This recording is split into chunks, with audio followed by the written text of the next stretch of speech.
Welcome to the Talk Like a Leader podcast, where we explore the mindset, skill set, and habit set of leadership communication. Using these tips, techniques, and tactics, you'll be able to talk like a leader to build better relationships and get more done. Your host is Guy Harris, who has more than 20 years of combined professional and military experience in consulting, coaching, and training in areas like team and interaction dynamics, communication strategies and tactics, as well as emotional intelligence. Take it away, Guy. Hi, this is Guy Harris. Welcome to the Talk Like a Leader podcast. In this week's episode, we're going to talk about the idea of transferred aggression, and basically for the main topic of today, it's beware of transferred aggression. And the reason I'm sharing this idea is because as you spend more and more time in your home with the same group of people, day in, day out, you don't get a break, you're likely to get some transferred aggression issues, and it's going to affect the way you communicate. But first, let me talk a little bit about what transferred aggression is and how it can affect the way you communicate. I'll tell you two stories. One goes back to when I was in high school, and I was working on a construction job. I happened to be building a header. Now, you got to imagine, when I was a teenager, the idea of pneumatic nailing guns and things like that really was not very popular. I don't even know if they had been invented yet. But anyway, we didn't have one. And so I was building a door header and using a very heavy framing hammer to put the thing together.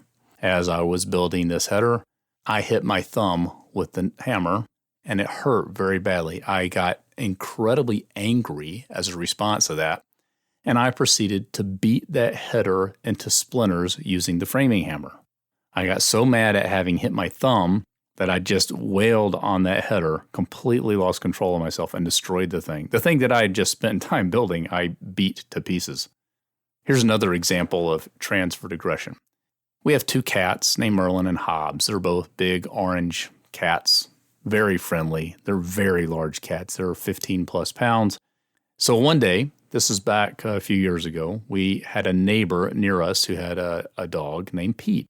Pete at the time was a puppy. Pretty good sized dog. He's a Labrador Retriever. But Pete was just this friendly, loving dog that came over to our yard one day and was sniffing around Hobbs. Hobbs was sitting in the flower bed in the front of our house, and Pete came to check out Hobbs. Pete meant no harm, but Hobbs really didn't like it. And as Pete was sniffing around Hobbs, Hobbs started to get all puffed up. You know how cats do, the ears laid back. He starts growling deep in his throat. He's getting really big and puffy. Well, Pete's owner saw what was happening and called Pete home. Pete turned around and ran home. Well, Hobbs is now sitting in the flower bed, just incredibly angry. Well, he has a brother named Merlin. Merlin is walking down the sidewalk from one side of the yard to the other that passes in front of the flower bed where Hobbs is sitting, still very irritated by his interaction with Pete. As Merlin walks by, Hobbs reaches out and smacks Merlin on the face. Transferred aggression. So what is this transferred aggression idea? In both cases, both me and the hammer and Hobbs with Pete, there's one trigger that got the emotions elevated, and that elevated emotion then got released on, in the case with the hammer, an inanimate object, and in the case with Hobbs, on his brother, when the inanimate object had really nothing to do with the fact that I'd hurt my thumb, and Merlin had nothing to do with the fact that Hobbs was upset. What happens is that we can get angry about one issue, pressured, stressed, frustrated, whatever the case may be, and we get another person or another event that causes us to completely lose our cool. And one of the things that I say frequently is that I personally, and maybe you've done a better job than me, I will say that I personally have never at this point, I'm 57 years old, so I've had plenty of chances to try this out. I have yet to do something when I was angry that I was proud of when I had calmed down. And so what happens is we start to get irritated or frustrated by one issue. It makes us get angry, and then we get a trigger from another completely separate issue, person, thing, and we vent the frustration built up by situation one into situation two, even though situation two had nothing to do with the original frustration. And here's why that matters. Consider now, as we are about 2 months into the pandemic shutdown, some places are starting to open up. There is discussion about people going back to work, and still not everyone is. And as we go forward, the longer we're together, the more we annoy each other. I know that my wife and I, even though I work at home most of the time, we are still together more now because of the shutdown than even in normal times. And the good news is we're pretty far along in our relationship. We've worked out some ways to discuss the frustrations. Both of us have studied leadership communication a great deal. And so we do a pretty good job of keeping it under control. And yet it's still not perfect.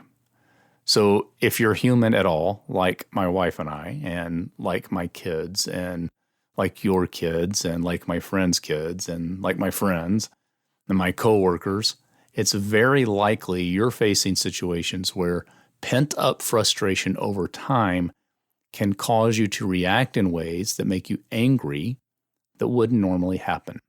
And if you really want to talk like a leader, I'm going to suggest what you want to do is learn how to take control of that so you stay present and mindful and deal with the situation in front of you rather than bringing the emotional frustration from another situation into the one that's in front of you. So I'm going to suggest a way to deal with the minor irritations that build up when home and work collides, when you're pressured by one situation and you have to respond to a second one. I don't know your specific situation. I know you probably can think of them. You're frustrated because of trying to help your kid with their homework and a coworker calls and you snap at a coworker. Or you're frustrated by a coworker and your child comes to ask for help and you snap at your child. And you go on and think of situations that happen in your life that are indications or examples of transferred aggression. And you probably already know how damaging it can be to the relationship and what it can do to unravel maybe 10 other good communications by one little snap of the tongue. So what I'm going to suggest is you just remember the word stop. And the way you can fix it is when you start feeling your emotions get higher, you can just stop. And I'll give you an acronym for the word stop. First one is stop. Stop. Don't respond. Wait. Hold your tongue. Take a breath. That's the second. That's the T. So stop, take a breath, pause, and then observe what's really going on. Take a moment to have sort of a out-of-body, third-party observation of the situation and say, what's really happening here? Is what that person said the source of my frustration, or did they just happen to catch me in a moment of frustration? Or what story am I telling myself about this situation? Did I hear them incorrectly because I'm irritated, or did they really say something that justified me being irritated? Typically, they didn't. Is the story I'm telling myself true? Am I really present and mindful about what's going on in this moment? And I guess the most important question is the person or event that I'm voicing my frustration into or venting my frustration into, are they the real source of my frustration, or do they happen to be the unlucky recipient? And then I think you'll probably find that in most situations, they're just the unlucky recipient. So they didn't really do anything wrong. You just happen to be frustrated about something else. So if you'll stop and take a breath and observe, you can then pardon the person. Pardon means to forgive. And since they didn't really cause the problem in the first place, it's kind of silly to say you're going to forgive them. The idea is to put yourself in a forgiving mindset so that you can forgive the interruption. The person probably didn't mean to interrupt you. The person didn't mean to catch you or intend to catch you at a bad moment. You can forgive them for the interruption. You can forgive them for the frustration. You can forgive them for whatever it is that triggered you, because probably 80 or 90% of the time, they didn't cause it to start with. It should be pretty easy to forgive them. And even in the other 10 or 20% of the time, when we're talking about a close coworker, we're talking about a close family member, we're talking about somebody that we really do want to have a good, productive, and lasting relationship with, probably a good idea to go ahead and just forgive them anyway, even if it was a mistimed comment or it was poor observation on their part that you were in a bad state when they said something. Just forgive them. And remember that forgiving the other person is more about you controlling your emotional state than it is anything you do for them. You forgive for yourself. It benefits the other person, and it really is for you so that you can stay in emotional control. So stop, take a breath, observe the situation, be objective, and then pardon the person so that you can step into the conversation in a calm way, and you can avoid the situation that I said that, I've never really done anything. when I was angry that I was proud of when I was no longer angry. You give yourself a moment to maybe not be quite as angry, to stop or interrupt the cycle of the transferred aggression that causes you to lash out at another person and do lasting damage.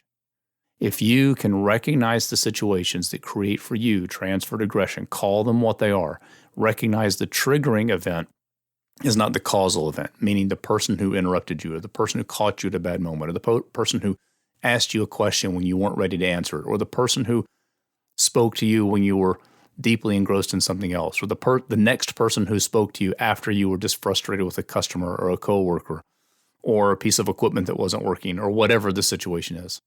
That person didn't cause your frustration. They just happened to catch it. If you can recognize and short circuit transferred aggression, you can talk like a leader.